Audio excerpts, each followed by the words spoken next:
बिस्मिल्लाहिर्रहमानिर्रहीम। अस्सलाम वालेकुम नाज़रीन, आप यूट्यूब चैनल देख रहे हैं। मैं इमरान खान। अब तक की सूरत हाल आपके सामने में रखता हूँ। हमारे सहाफ़ी ज़ईम लगारी साहब को एक मरतबा फिर हिरासत में ले लिया गया है। कोई पैरा फोर्स बनी हुई है, इन्होंने जो इतनी सारी फोर्सेस बना ली हैं। पहले पुलिस होती थी, FIA होती थी या एजेंसियाँ होती थी, अब एक के बाद एक फोर्स बना रहे हैं। ये वाली फलां फोर्स है, ये एंटी रॉयड फोर्स है, ये जो है CCD है, ये CTD है, ये फलान ये SSD है, पता नहीं कौन कौन सी फोर्सेज हैं, बेशुमार उन्होंने बना दी और हर एक से अलग अलग काम ले रहे हैं। अब ज़ईम लगारी साहब क्योंकि कवरेज कर रहे थे, उनके दो गुनाह हैं। एक, वो लगातार एक्सपोज कर रहे हैं पंजाब हुकूमत को, वो बता रहे हैं कि इनकी करप्शन कहाँ पे है। वो ये बता रहे हैं कि ये टके का काम नहीं कर रहे। हर जगह पे जाकर उन्होंने एक्सपोज किया, हर चीज़ उन्होंने दिखाई। चंद सहाफ़ियों को जिनको शाबाश मिलनी चाहिए, उनमें एक ज़ईम लगारी साहब का भी नाम है। बहुत अच्छा काम जो है वो हसनैन रफ़ीक साहब भी कर रहे हैं। उनके अलावा फील्ड के अंदर शाकिर अवान साहब काम कर रहे हैं, उस्मान चौधरी साहब काम कर रहे हैं, बल्कि आगा शेख सरवर, उन्होंने तो कमाल किया। बहुत सारी ऐसी जगहों पे पहुंचे जहां पे बाकी मीडिया नहीं जा रहा। कुछ ख़वातीन हैं, कुछ हजरात हैं, दीगर रिपोर्टर्स हैं। तो डिजिटल मीडिया के लोग बहुत ज़्यादा शाबाश के हकदार हैं। गोंदल साहब ने, बहुत बाकी लोगों ने काम किया, हमारे दोस्त हैं, तो वो सारे शाबाश के हकदार हैं कि डिजिटल मीडिया ने वो काम करके दिखाया। ना सिर्फ लोगों की ज़िंदगियों को महफूज बनाया, बल्कि बार बार हुक्मरानों को झंझोड़ा, बल्कि लगातार जो इंडिया से पानी आ रहा है उसकी इतलात पहुँचाते रहे और उन्हीं के क्लिप्स की मदद से लोगों को इन्फॉर्मेशन मिलती रही कि अब कहाँ कहाँ पानी आने वाला है। वरना पाकिस्तान की जो गवर्नमेंट है और मीडिया है वो तो चीज़ों को छुपा रहा था और ऐसा लगता था कि शायद ये मैक्सिमम डैमेज करना चाह रहे हैं कि ज़्यादा लोग मारे जाएंगे, ज़्यादा पैसे आ जाएंगे। क्या लोगों की लाशें पैसे इकट्ठे करने के लिए होती हैं? तो ज़ईम लगारी साहब एक्सपोज कर रहे थे दो चीज़ों को। एक, उन्होंने अलीम खान को बहुत बुरी तरह एक्सपोज किया और एक, उन्होंने मरियम नवाज को बहुत बुरी तरह एक्सपोज किया। अब इसका बदला लिया गया, ज़ईम लगारी साहब को पकड़ा गया, उनको थप्पड़ मारे गए। कितनी अफसोस की बात यार, एक जर्नलिस्ट है, वो अपना काम करने निकला। पहले तुम सारे झूठे साबित हुए, तुमने ISI को गलत साबित करवा दिया कि ज़ईम लगारी साहब ने जो खबर दी, ISI ने उनको उठा के अगवा करके जबरन लापता किया, 8 दिन के बाद छोड़ा। बाद में साबित हुआ कि ज़ईम लगारी सच्चा था, ISI भी गलत थी, मरियम नवाज भी गलत थी, सारे गलत थे और पूरी दुनिया ने देखा कि वो साबित हो गया। इन्होंने तस्लीम कर दिया कि हम गलत थे, वो प्रोजेक्ट ही खत्म कर दिया बाद में, जिस पे ज़ईम लगारी साहब ने करप्शन की और 2 नंबरी की खबर दी थी। ये जनाब इनकी टोटल औकात है, ये इनकी टोटल हैसियत है। अब उस ज़ईम लगारी को दोबारा, अब वो निहत्ता आदमी है, जर्नलिस्ट है ना, वो कैमरे के साथ और माइक के साथ काम करता है, बंदूक वाला तो नहीं है। उसको पकड़ के थप्पड़ मारे, उसके साथ ज्यादती की गई, उसे ज़बरदस्ती जबरन उसको हिरासत में लिया गया। अब मेरी कुछ जर्नलिस्ट हैं, उनसे बात हुई, उन्होंने कहा जी अभी भी नहीं छोड़ा और हम उम्मीद करते हैं कि किसी एक को बीच में से होश आएगी और गैरत आएगी और ज़ईम लगारी साहब को रिहा किया जाएगा। इस हुकूमत से तो हमें किसी किस्म की कोई उम्मीद नहीं है और अगर नहीं छोड़ेंगे तो हम अदालत में जाएंगे, हम जोर लगाएंगे, कोशिश करेंगे, हम तो अपने भाई को छुड़वा लेंगे इंशाल्लाह। ज़ईम लगारी बाहर आ जाएंगे, आके अपना काम शुरू कर देंगे। लेकिन ये नफरत जो बढ़ती चली जा रही है ना, या जो जुल्म और ज्यादती हो रही है, इसे हम हमेशा याद रखेंगे और हर मौके पे याद दिलाएंगे भी कि जो जुल्म हमारे साथ इस वक्त एस्टेब्लिशमेंट ने किया और एस्टेब्लिशमेंट के चहीतों ने किया, उसकी तारीख में किसी किस्म की कोई मिसाल मिलती नहीं है। मरियम नवाज साहबा नाज़रीन एक के बाद एक टिकटॉक बना रही हैं, उसके अलावा कोई काम नहीं, धड़ाधड़ टिकटॉक बन रहे हैं और कुछ नहीं हो रहा। यानी एक जगह के ऊपर एक सेट लगाया जाता है, वहां पे लोगों को बिठाया जाता है, ये जाती हैं, जाके 1-2 औरतों को जफ्फियां डाल ली, किसी के साथ बात कर ली, किसी को करीब बिठा लिया, किसी की रेस्क्यू करके दिखा लिया। वो एक फिल्म सी बनती है, उसको बाद में चलाया जाता है। जनाब बहुत ज़बरदस्त मरियम नवाज रेस्क्यू कर रही। वज़ीर आला ने खुद जाके ग्राउंड के अंदर अगर काम नहीं भी करना ना, एक जेस्चर तो होता है जो बहुत अच्छा होता है, ये सबको देना चाहिए, बड़ी अच्छी बात है। लेकिन ग्राउंड पे काम भी तो होना चाहिए, ये खाली ड्रामे तो नहीं होने चाहिए। आप पूरे पंजाब में जहां मर्जी पूछ लें, कोई काम नहीं हो रहा। रेस्क्यू वालों ने सबसे ज्यादा काम किया, मेरे ख्याल में उनकी मैक्सिमम जो पहुंच है वो 10% लोगों तक भी नहीं होगी। सबसे ज्यादा काम रेस्क्यू ने किया। रेस्क्यू के बाद अगर किसी ने काम किया तो वो जी सबसे ज्यादा काम तो मकामी लोगों ने खुद किया ना, अपनी मदद आपके तहत, प्राइवेट लोगों ने की एक दूसरे की मदद। दूसरे नंबर पर रेस्क्यू है, बाकी फौज और दीगर अदारे वो बहुत पीछे रह गए। लेकिन सवाल यह पैदा होता है कि जो रेस्क्यू है वो भी 10% लोगों तक नहीं पहुंच पाया, तो फिर हुकूमत किस कारकर्दगी का दावा करती है? अब एतवार वाला दिन है, वैसे भी स्कूलों की छुट्टियां चल रही हैं, वहां ब्लैक बोर्ड के ऊपर व्हाइट बोर्ड है, उसके ऊपर खड़े करके बच्चे को बताओ बेटा ये लिख के दिखाओ, ये पढ़ के दिखाओ, ये करके दिखाओ। ये क्या चल रहा है भाई? वो लोग भूखे हैं, वो परेशान है, उन्हें मदद की जरूरत है। लोग डूब रहे हैं पानी के अंदर, इनके ड्रामे खत्म नहीं हो रहे, इनकी टिकटॉकें बन रही हैं हर जगह पे। ये कश्तियों में सैरे कर रहे हैं, हेलीकॉप्टरों में सैरे कर रहे हैं। अब इन्होंने जनाब जो राशन के डब्बे हैं ना, मैंने आपसे कुछ कहा था, आपको याद होगा, ये जरा क्लिप आप सुने, मैंने क्या कहा था, इसको सुने, बल्कि इसके ऊपर हम आपको साथ साथ दिखाते हैं जनाब कि ये इन्होंने किया क्या है। ये सुने जरा क्लिप, याद रखिएगा, आपको नजर आएंगे। मे भी किसी जगह पे एक कश्ती के अंदर अपने विजुअल बनाएंगे, फिर आपको ये नजर आएंगे कि जनाब ये अब गरीबों को पैसे बांटते हुए आपको कहीं पे शायद नजर आ जाए। अपनी तस्वीर और वीडियोस बनाएंगे, हेलीकॉप्टर चलाएंगे, लोगों के ऊपर राशन तकसीम करेंगे और राशन के बैगों के ऊपर अपने टब्बर की तस्वीरें लगाएंगे। ये भी आप याद रखिएगा। बैरूनी दुनिया से इस सैलाब के बाद ये अपील कर देंगे कि जनाब हमें भीख दी जाए, हमें इमदाद दी जाए, हमारे लोग लुट गए, मर गए, बर्बाद हो गए।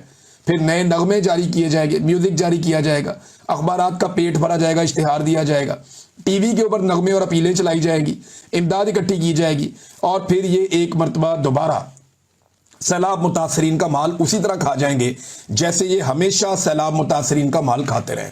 तो नाज़रीन, जो मैंने कहा था वही हुआ। मैंने आपसे कहा था कि हेलीकॉप्टरों पे जाएंगे, वहां गए, कश्तियों में जाएंगे, वहां गए, राशन के ऊपर अपनी फोटो चिपकाएंगे। लग गई ना फोटो। ये अब आप देखें, जो राशन के डब्बे आ रहे हैं पंजाब में, उनके ऊपर मरियम नवाज का फोटो और नाम लिखा हुआ। क्यों जी? ये किसी के बाप का पैसा है कि अपनी फोटो चिपका दी साथ में? भाई गवर्नमेंट ऑफ पाकिस्तान का पैसा है, अवाम का पैसा है, टैक्स का पैसा है, किसी पे कोई एहसान नहीं कर रहा। खैबर पख्तूनख्वा में वहां की हुकूमत ने 100 बुराइयां अली अमीन गंडापुर में होंगी, इमरान खान के भी गलत डिसीजन होंगे बहुत सारे, लेकिन खैबर पख्तूनख्वा में भी एक हुकूमत है ना। उन्होंने अवाम को जब रिलीफ दिया तो किसी एक खाने के ऊपर, किसी एक जगह के ऊपर, क्योंकि वो जाती पैसे से नहीं दे रहे थे। देखिए, अगर कोई जाती पैसे से दे रहा है, कोई अपनी जेब से दे रहा है, तो चलो वो ये कर सकता है, लेकिन जो अवाम का पैसा खर्च कर रहे हैं उसमें अपनी फोटो चिपकाने की क्या जरूरत है? अब मरियम नवाज साहबा का हर डब्बे के ऊपर फोटो लगा हुआ है, जनाब ये मरियम नवाज साहबा ने दिया, ये मरियम नवाज साहबा ने दिया, ये मरियम नवाज साहबा का डब्बा आया जी। और जो लोग बेचारे अपनी मदद आपके तहत आते हैं, खाना लेकर आते हैं, चीजें लेकर आते हैं, उन्हें देने नहीं देते। वो कहते हैं जी मरियम नवाज का बैनर पोस्टर लगाओगे तो तब हम आपको अवाम की मदद करने देंगे, अदरवाइज हम अवाम की मदद भी नहीं करने देंगे। ये वहां पे खड़े हुए सरकारी महकमे ये काम कर रहे हैं। तो जनाब राशन पे भी अपनी फोटो चिपका दी, हालांकि किसी और जगह पे ऐसा नहीं हुआ, लेकिन ये करते हैं ना। मुझे अच्छी तरह याद है कि 2010 के सैलाब में PMLN की पंजाब में हुकूमत थी, तो नवाज शरीफ का फोटो चिपका दिया था इन्होंने बोरी के ऊपर। तो मैंने उनसे पूछा ब्यूरोक्रेसी से, मैंने कहा जी मियां साहब का क्या तल्लक है? वो तो कुछ भी नहीं है, तब तो नवाज शरीफ साहब कुछ भी नहीं थे। मैंने कहा मियां साहब किधर से बीच में आ गए जनाब, इनका पंजाब में क्या ताल्लुक है? ना ये हुकूमत में है, ना ये अपोजिशन में है, ना किसी चीज में है। उनका फोटो नहीं जी, ये उनका विजन है, उनकी पार्टी है। ब्यूरोक्रेट्स मुझे ये बात उस वक्त क्लैरिफाई कर रहे थे। तो ये खानदान इसी डगर पे चलेगा हमेशा, इनका ये वतीरा है। ये अवाम की मुसीबत को भी एक अपॉर्चुनिटी के तौर पे लेते हैं, उसमें दिहाड़ियां लगाते हैं, जैसा कि इन्होंने किया उस पैसे के साथ जो पैसा पाकिस्तानियों को मिला इमदाद के तौर पे। 11 अरब डॉलर्स के प्लेजेस थे। पाकिस्तान ने जो IMF से पैसा मांगा 3.25 साल में, वो 7 अरब डॉलर है, 7 बिलियन यूनाइटेड स्टेट्स डॉलर्स। हमें 11 अरब डॉलर के प्लेजेस हुए थे। ये हुकूमत ने दावे किए थे, मैं तो नहीं कह रहा। ये हुकूमत कह रही थी, इनके वज़रा कह रहे थे, सारे इकट्ठे होकर गए थे लटरम पटरम। वहां इन्होंने रोला डाला हुआ था कि जनाब 11 अरब डॉलर इकट्ठे हो गए, प्लेजेस हो गए, हमें मिल गया पैसा। शर्त क्या थी कि आप प्रोजेक्ट बनाते जाए, हम पैसे देते जाएंगे, प्रोजेक्ट बनाते जाए, हम पैसे देते जाएंगे। मिसाल के तौर पे एक प्रोजेक्ट जो है वो 1 अरब डॉलर का है, तो आप उसको पहला फेज करेंगे, तो उसके ऊपर अगर आपके 300 मिलियन डॉलर लगे हैं तो आप बता देंगे 300 मिलियन डॉलर का हमने काम कर लिया। फिर वो अगला पैसा जारी कर देंगे, आप बाकी काम कर देंगे, फिर अगला पैसा जारी कर देंगे, आप बाकी। आपने रिपोर्टें जमा करवाती जानी, पैसे आते जाएंगे। वो पैसा उन्होंने प्लज कर दिया था पाकिस्तान के लिए कि पैसा पाकिस्तान के लिए पड़ा है। पाकिस्तान ये 11 अरब डॉलर सैलाब मुतासरीन के लिए जितने मंसूबे शुरू करना चाहता है करे। ये पैसा जैसे जैसे मंसूबे मुकम्मल करके हमें रिपोर्टें भेजते जाएंगे, हम इनको पैसा जारी करते जाएंगे। एक रिपोर्ट नहीं है, एक रिपोर्ट भाई, एक हो ना सिर्फ। मैं कोई 10, 50, 100, 1000 का नहीं कह रहा, वरना हजारों प्रोजेक्ट हैं जो इन्हें शुरू करने चाहिए थे और शुरू करने के बाद उनको मुकम्मल करना चाहिए था। और वो पैसा जो पाकिस्तान के लिए मुख्तस किया गया था, वो पैसा पाकिस्तान में लाना चाहिए था। एक प्रोजेक्ट ये रिपोर्टें नहीं दे सकते। टके का काम इन्होंने सैलाब मुतासिर के लिए नहीं किया। अब ये जाएंगे, जाके दुनिया को कहेंगे जनाब पैसा दे दे हमें, हमारे मुल्क में सैलाब आया हुआ है। दुनिया ने ठेंगा दिखाएगी कि पहले भी तुम्हें सैलाब आया था, तुमने टके का काम करके नहीं दिखाया। अब तुम वही हुकूमत है, वही लोग हैं, वही शक्लें, अब तुम काम करोगे, इसकी क्या गारंटी है? और जब सैलाब आया हुआ है तो वज़ीर-ए-आज़म मुल्क छोड़ के गया हुआ है। हालात तो ये हैं इनके। तो नाज़रीन, ये जो पैसा हमारे लिए मुख्तस किया था उसको भी इन्होंने ज़ाया किया। और मरियम नवाज का टिकटॉक सिर्फ बनेगा, शहबाज शरीफ का टिकटॉक बनेगा। अब चाइना गए, वहां पे बनेगा। सुना आगे जापान भी जा रहे हैं शहबाज शरीफ साहब, तो चले देखते हैं। लेकिन इन हुक्मरानों की जो हालत है ना, वो श्रीलंका के हुक्मरानों से मुख्तलिफ नहीं होनी। इनकी हालत जो है ना, वो बांग्लादेश के हुक्मरानों से मुख्तलिफ नहीं होनी, बल्कि जो अब इंडोनेशिया में हो रहा है ना, ये उस तरफ चल नहीं रहे, भाग रहे हैं, एस्टेब्लिशमेंट को साथ लेकर भाग रहे हैं, उसी तरफ भाग रहे हैं। इंडोनेशिया में क्या हुआ था, छोटी छोटी चंद चीजें हुई और हुकूमत ने लोगों को तंग किया। ये लगातार एक जुल्म और जबर जब बढ़ता है तो फिर एंड ऑफ द डे यही होता है जो वहां पे हुआ इंडोनेशिया में। एहतजाजी मुजाहरे उस वक्त शुरू हुए जब 580 अरकान पार्लियामेंट की जो रिहायशी अलाउंसेज हैं, वो इंडोनेशिया की जो एक एवरेज माहाना इनकम है एक आदमी की, उससे 20 गुना ज्यादा उन्होंने कर दिए। सूरत हाल उस वक्त मजीद बिगड़ गई जब एहतजाज हो रहा था तो बख्तरबंद गाड़ी ने एक मोटरसाइकिल सवार को कुचलकर हलाक कर दिया, आग लग गई। मैं आपसे कहता हूं ना, पाकिस्तान बारूद के ढेर के ऊपर बैठा हुआ, अवाम बहुत तपी हुई है। कोई एक इंसिडेंट, कोई एक वाकया चिंगारी बनके इनके सारे बने बनाए आशियाने को जला सकती है। ये जो उन्होंने जाली आशियाना बनाया हुआ ना, फार्म 47 के ऊपर खड़े हैं, इनको जूतियां छोड़ के भागना पड़ेगा जैसे लोग दरिया रावी के रास्ते से भागे हैं। इसी तरह इन्हें कब्जा छोड़ के भागना पड़ेगा जिस दिन अवाम खड़ी हो गई। 3 सूबाई असम्बलियों को लोगों ने जला दिया, वहां पे अरकान पार्लियामेंट के घरों को लोगों ने लूटा है वहां पे, और ये सिलसिला वहां जारी है। ये आपने बांग्लादेश में देखा, श्रीलंका में देखा। तो पाकिस्तान को उस तरफ जाना भी नहीं चाहिए, लेकिन बदकिस्मती से मौजूदा पाकिस्तान का जो रजीम है उस तरफ चल नहीं रहा, उस तरफ भाग रहा है। और किस वक्त ये मामला कहां जाए हम कुछ भी नहीं कह सकते। अगले चंद घंटों में नाज़रीन भारत से पानी दोबारा पाकिस्तान आने वाला है। एक बड़ा रेला पानी का पाकिस्तान में दाखिल हो रहा है, क्योंकि भारत में बारिशें रुक नहीं रही और उनके जो डैम्स हैं उन्होंने बहुत बड़ी तादाद में बनाए हुए, एक के बाद एक डैम का उन्हें पानी खोलना पड़ता है, दरवाजे खोलने पड़ते हैं। और लगातार जो डैम्स के गेट वो खोल रहे हैं, पानी तेजी से दरियाओं के अंदर बह रहा है और वो जो दरियाओं का पुराना रास्ता है वो सीधा पाकिस्तान की तरफ आता है। तो भारत ने अपने बंद बहुत अच्छे बनाए हुए हैं, इसके बावजूद वहां पर भी बहुत सारे इलाकों में फ्लड्स आए हैं, स्पेशली पंजाब के इलाकों में। लेकिन वहां की हुकूमत जो है उन्होंने अपने लोगों को रिलीफ भी दिया, वो डिफरेंटली डील कर रहे हैं। हमारे तो यहाँ पे मार कुटाई चल रही है, जिनके घर पे सैलाब है वो उन्हें डंडे भी मारे जाते हैं, जलील भी किया जाता है, मुकदमात की धमकियां भी दी जाती हैं। जिनका कोई बंदा मर रहा हो वो कहते हैं यार कश्ती ले जाओ, हमारा बंदा बचा लो, तो उसे कहते हैं दौड़ जाए यहाँ से, पर्चा दे देंगे। तो यहाँ तो रवैया इस तरह का पंजाब हुकूमत का, वो जैसी हुकूमत है वैसे ही ब्यूरोक्रेट बन जाते हैं। तो यहाँ जुल्म हो रहा है पाकिस्तान में, और भारत से पाकिस्तान में पानी लगातार आता जा रहा है, उसकी वजह से सैलाब बढ़ता जा रहा है। अब ये सारा दबाव जो है वो दरियाए सिंध की जानिब जाएगा। अगले चंद घंटों में एक बड़ा रैला पाकिस्तान में दाखिल होगा और ये मुख्तलिफ दरियाओं से पानी इकट्ठा होता हुआ दरियाए सिंध की तरफ जाएगा। तो सिंध के ऊपर जब प्रेशर बढ़ेगा तो वहां पे एक बड़ा इम्तिहान है पाकिस्तान की हुकूमत का और सिंध की हुकूमत का भी, कि जनूबी पंजाब में, सिंध में, इन इलाकों में लोगों को महफूज कैसे रखना है। अब कारकर्दगी तो नाज़रीन इनकी जीरो है। वो जीरो मैं आपको ऐसे कह रहा हूं कि आप इनके हालात चेक करें ना, कि पूरी दुनिया में पोलियो खत्म हो गया, पाकिस्तान में नहीं हुआ। ये खबर है, मैं आपके साथ शेयर करता हूं, खबर आप देखें। ये दुनिया के तकरीबन तमाम ममालिक के अंदर पोलियो खत्म हो चुका है, पाकिस्तान में पोलियो खत्म होने का नाम नहीं ले रहा। इस साल भी पाकिस्तान में पोलियो के 23 केस सामने आए, 23 केसेस। पूरी दुनिया में पोलियो खत्म, अफगानिस्तान में पोलियो खत्म, कीनिया में पोलियो खत्म, नाइजीरिया में पोलियो खत्म, रवांडा में पोलियो, और दुनिया के किसी मुल्क का नाम ले लो। जिन मुल्कों की मिसालें हमें आर्मी चीफ देते हैं ना कि ये मुल्क वो बन जाएगा पाकिस्तान, उन मुल्कों में भी पोलियो खत्म हो गया। आज गजा में पोलियो के केसेस नहीं, पाकिस्तान में है। पाकिस्तान में पोलियो खत्म नहीं हुआ, वजह करप्शन, बेईमानी, 2 नंबरी, फ्रॉड और एस्टेब्लिशमेंट की बनाई हुई जाली हुकूमतें।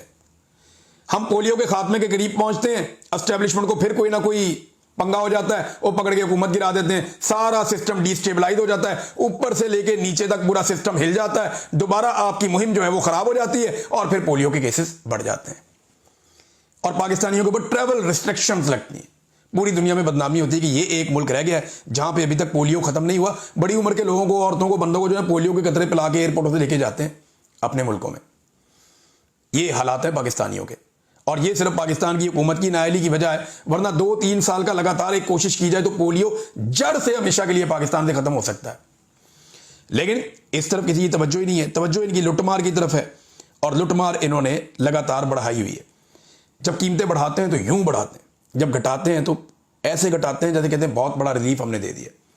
अब जो पेट्रोल की कीमत है उसमें चंद पैसे का रिलीफ दिया गया है, यानी जो पिछली कीमत थी पेट्रोल की वो 264 रुपए कुछ पैसे थी, और अब उसकी कीमत कम करके 264 रुपए कर दी गई है। चंद पैसे का रिलीफ देकर इन्हें लगता है कि इन्होंने आवाम के ऊपर बहुत बड़ा एहसान किया है, और उसकी हेडलाइंस चलवाते हैं। पूरी दुनिया में पेट्रोलियम मसनूआत की कीमतें नीचे जा रही हैं, पाकिस्तान के अंदर कीमतें नीचे जाने का नाम ही नहीं लेती, बल्कि पाकिस्तान में कीमतें लगातार बढ़ती चली जाती हैं, मजीद बढ़ती चली जाती हैं। नादरीन, दरियाओं के अंदर सोसाइटियों की बात हो रही है जो पानी के रस्तों पे बनी हुई है, दरियाओं के अंदर बनी हुई है और लगातार वो पाकिस्तान को डैमेज कर रही हैं। पाकिस्तानियों का बहुत पैसे का नुकसान भी हुआ, लेकिन इन माफियाज ने बहुत पैसा बनाया एस्टेब्लिशमेंट की आशीर्वाद से। अदालतें भी इनके साथ रहती हैं, इनको स्टे दे देती हैं। ये जो अलीम खान वाला स्कैंडल है ना, इस पे मियां असलम इकबाल साहब की एक वीडियो बहुत ज्यादा वायरल है और गर्दिश कर रही। जब उन्होंने 3 साल पहले एक प्रेस कॉन्फ्रेंस करके ये सारा चट्टा कट्टा खोला था, उनके पास वो सारे पेपर थे। उन्होंने एक एक चीज बताई कि कैसे EOBI स्कैंडल, जो बुजुर्ग लोग हैं उनका जो पैसा है वो स्कैंडल के जरिए से कैसे प्लॉट और जमीनें खरीदी गई, फिर उनको कैसे बेचा गया, किस तरह 2 नंबरी की गई। वो लाहौर में एक CIA का पुलिस ऑफिसर है, DSP, उसका क्या इसमें रोल है, फिर ये कैसे कब्जे करते थे, इन्होंने एयरपोर्ट के सामने कब्जे कैसे किए, यहां क्या किया, वहां क्या किया। ये अलीम खान मिनट बाद बैठ के प्रेस कॉन्फ्रेंस करते हैं। जरा सहाफी इनसे एक दफा पूछे ना कि जनरल मेहदी साहब का क्या किरदार था इनकी जिंदगी में और जनरल मेहदी ने इनके ऊपर कौन से एहसानात किए थे। तो अलीम खान साहब आपको कहानी बताएंगे। मैं ये सारी चीजें किसी दिन आपके सामने रखूंगा, जरा ये फ्लड्स के मामला थोड़े देर ठीक हो जाएं, ये सब आपको बताऊंगा। लेकिन कुछ ऐसी सोसाइटियां जो पानियों के रास्ते में बनी हुई हैं, ये जरा सोसाइटियों के नाम आप सुन ले और इनको पाकिस्तान की गवर्नमेंट्स ने, सिस्टम ने इनको प्रोटेक्शन दी है और इनको जो है वो NOC जारी किए गए। और मजे की बात यह है कि इनमें से 90% सोसाइटियों के अंदर रिटायर्ड जर्नल मुलाजमत करते हैं, इनके साथ काम करते हैं, भारी तनख्वाहें लेते हैं, तो उनके ताल्लुकात भी फिर इस्तेमाल होते हैं। एस्टेब्लिशमेंट के साथ ताल्लुकात बनाओ, जो मर्जी करो।